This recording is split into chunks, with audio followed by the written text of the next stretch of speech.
आणि तुमच्या सगळ्यांच्या चेहऱ्याकडे बघून मला आनंद नक्कीच होतोय. पण एक लक्षात घ्या की आता जे काही मी ऐकलं याचा अर्थ असा की अजूनही पूर्ण विजय मिळालेला नाही. सरकारची नेहमी चाल असते, आधी एक पुडी सोडून बघतात,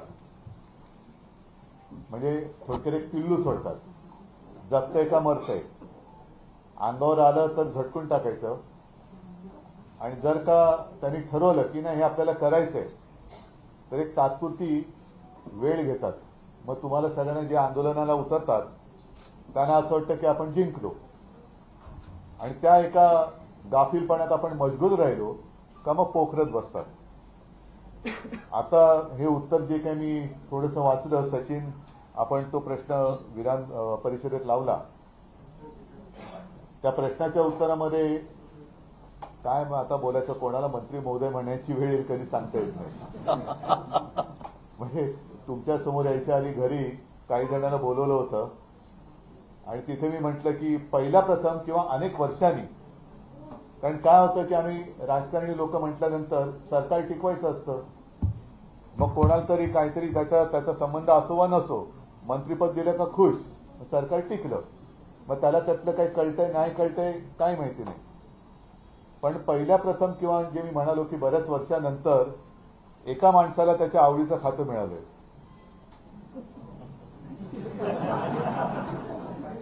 कोणतं? रवी क्रीडा. आज पेपरमध्ये बातम्या पण आल्यात की आता रमी या खेळाला ऑलिम्पिकमध्ये मान्यता मिळेल. तर मंत्री महोदयांनी जे काही उत्तर दिलेलं आहे त्याच्याप्रमाणे हा विकास जो काय आम्ही करणार आहोत तो इंडोनेशिया सारखा करणार आहोत. म्हणजे काय की तुम्ही सगळ्यांनी आता सावध राहायची वेळ आलेली. इंडोनेशियातला विकास किती जणांनी बघितलाय, पाहिलाय?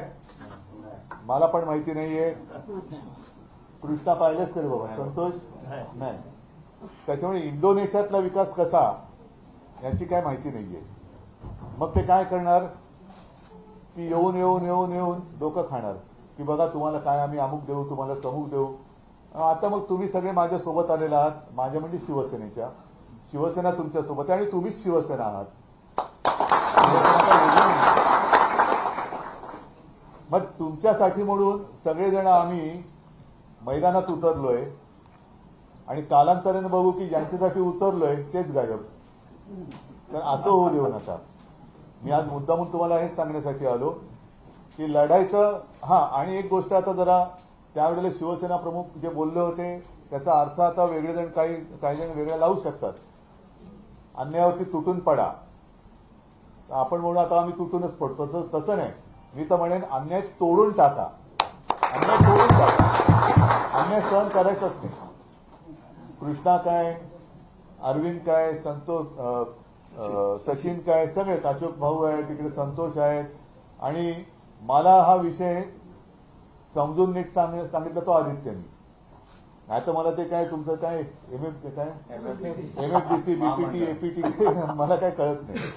पण सरकार एका बाजूला सांगते की आम्ही भाडं भरू, सरकारने भाडं म्हणजे सरकारकडे ज्यांनी भाडं सरकारने घेतलं पण ते ज्याला द्यायचं ते दिलंच नाही, मधल्यामध्ये खाल्ले कोणी पैसे, बरोबर ना. आता हा जो फरक अरविंद तुम्ही जे मगाशी म्हणालात की ठीक आहे करोना काळ हा अत्यंत वाईटच होता, म्हणजे आपल्या म्हणजे मी तर अनपेक्षितपणाने मुख्यमंत्रीपद स्वीकारलं होतं, पण तो जो काय काळ होता तो जागतिक संकटाचा होता.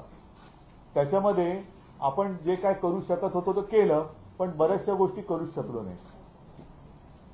एकदा का बोललो की ते केलं पाहिजे, आणि जर का आपलं सरकार आलं असतं तर आज तुमच्यावरती लढण्याची वेळच आली नसती, अजिबात येऊ दिली नसती. पण शिवसेनेची स्थापनाच मूळ भूमिपुत्रांच्या न्याय हक्कासाठी झालेली आहे. आणि साहजिकच आहे, महाराष्ट्र म्हटल्यानंतर महाराष्ट्राचा भूमिपुत्र हा मराठी आहे. मग त्याच्यामध्ये कोळी असेल, म्हणजे हे पूर्वीचे जे काय म्हणाले भंडारी, पाठारे प्रभू, सगळेच ही सगळी आता लोक आपण आपापल्या परंपरा आतापर्यंत नाही म्हटलं तरी तसेच सांभाळतो. आता पुढच्या आठवड्यामध्ये नारळी पौर्णिमा, मग हा तर कोळी लोकांचा मोठा सण. ह्या अशा काही गोष्टी परंपरागत ज्या आहेत त्या हळूहळू नाही म्हटलं तरी नाहीशा होत चाललेल्या आहेत.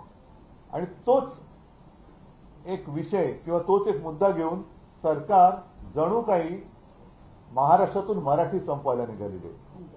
मध्ये आपण जो काही विषय हातामध्ये घेतला, आपण अनेकदा सांगितलं की आम्हाला कोणत्याही भाषेचा द्वेष नाहीये, कोणत्याही भाषेचा द्वेष नाही, पण आमच्यावर सक्ती करू नका.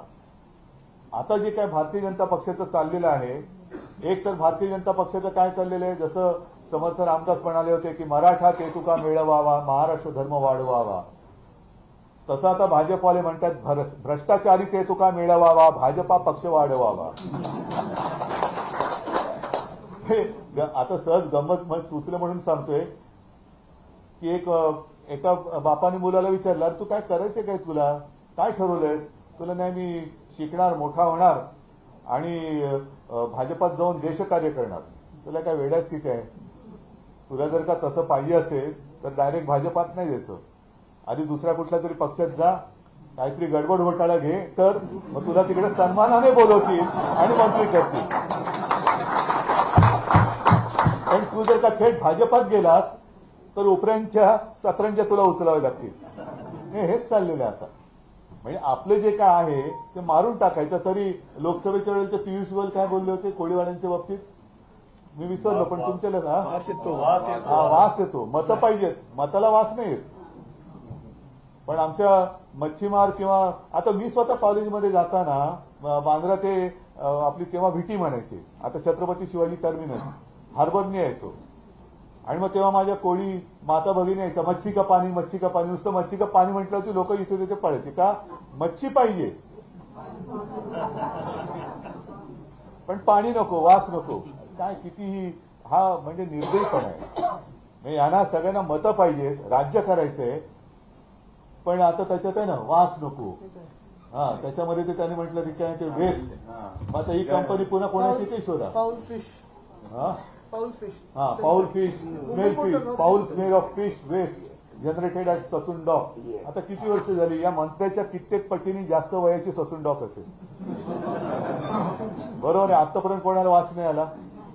आणि कोळी लोकांचं मला एक कळतं की एक अडचण काय आहे की तुमच्याकडे कोणत्याही सातबाऱ्याचा उतारा नाही.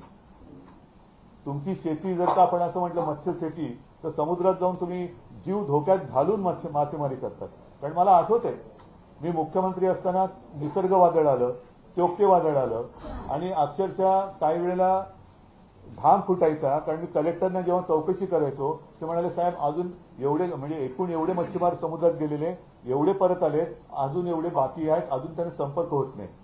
मग कुठे तुम्ही जाता, काय करता, गेले तर किती दिवस राहता, कसे राहता, आणि इकडे आल्यानंतर जर का तुम्हाला अपमानास्पद राहावं लागत असेल आणि तुम्हाला हुसकावण्याची भाषा जर का कोण करत असेल तर तो अन्याय तोडून मोडून टाकल्याशिवाय शिवसेना स्वस्थ बसणार नाही. तुम्ही फक्त एकजूट मजबूत ठेवा, त्याच्यामध्ये कोणाला काड्या घालण्याची संधी देऊ नका. आपलं जे काय आहे ना मच्छी का पाणी आणि आपलं मराठी माणसाचं पाणी हे त्याला बरोबर पाजायचं, त्याला बरोबर पाजायचं. बाकी काय काळजी करू नका. आणि आता कोळी महिला म्हटल्यानंतर काय वेगळं सांगण्याची गरज आहे. एकदा काय कसं चिडलं की काय करता तुम्ही, मग घाबरता कशाला तुम्ही, मग अजिबात काळजी करू नका. फक्त आता ह्या एका टप्प्यावरती आपण आलेलो आहोत. मी म्हणेन हा एक ठीक आहे, पहिला टप्पा आपण जिंकलेला आहोत, पण दुसऱ्या टप्प्याची जर का कोणी तयारी करत असेल त्यांच्याकडनं तर त्यांना म्हणू की आता आम्ही संपवून टाकू, विषयच संपवून टाकू आम्ही. त्याच्यामुळे आता आमच्या नादी लागू नका. केवळ कोळीच नव्हे तर संपूर्ण आहोत आम्ही, हिंदू तर आहोतच, आम्ही अस्सल मराठी भाषा बोलणारे हिंदू आहोत. कोणाला काय प्रॉब्लेम आहे, कोणाला काय प्रॉब्लेम आहे? असं काय नाहीये की कोणाची अमुक एक धर्माची भाषा ही, असं काय नाहीये. आम्ही अस्सल मराठी बोलतो पण आम्ही हिंदू आहोत. तर तसेच सगळेजण आम्ही एकत्र इकडे आलेलो आहोत, गुण्यागोविंदाने नांदतो आहोत. त्या गुण्यागोविंदामध्ये म्हणजे आम्हाला तुमच्यापेक्षा जास्त खाऱ्या पाण्याची सवय आहे, खाऱ्या पाण्याची सवय आम्हाला जास्त आहे. कारण माझा पण जन्म मुंबईतलाच आहे. तर आमच्या सुखात मीठ कालवण्याचा प्रयत्न करू नका, आम्ही मिठागरे निर्माण करणे देतो. असेच एकजुटीने राहा. कृष्णा, खरंच तुला पण धन्यवाद देतो, जागृतपणाने काम करतोय. संतोष, तुम्ही पण आपली शिवसेनेची ताकद मागे उभी करताय. सगळ्याच महिला काय पुरुष काय, म्हणजे अरविंद आहे, सचिन भाऊ, अशोकराव, सगळे आम्ही सगळे सोबत आहोत. आदित्य पण आहेच. तर कुठेही डगमगायचं कारण नाही. एकत्र राहा, एकजुटीने राहा आणि जो अन्याय करणारा अन्याय करायला येईल त्याला अन्यायासकट तोडून टाका. एवढंच तुम्हाला सगळ्यांना सांगतो. धन्यवाद. जय हिंद, जय महाराष्ट्र.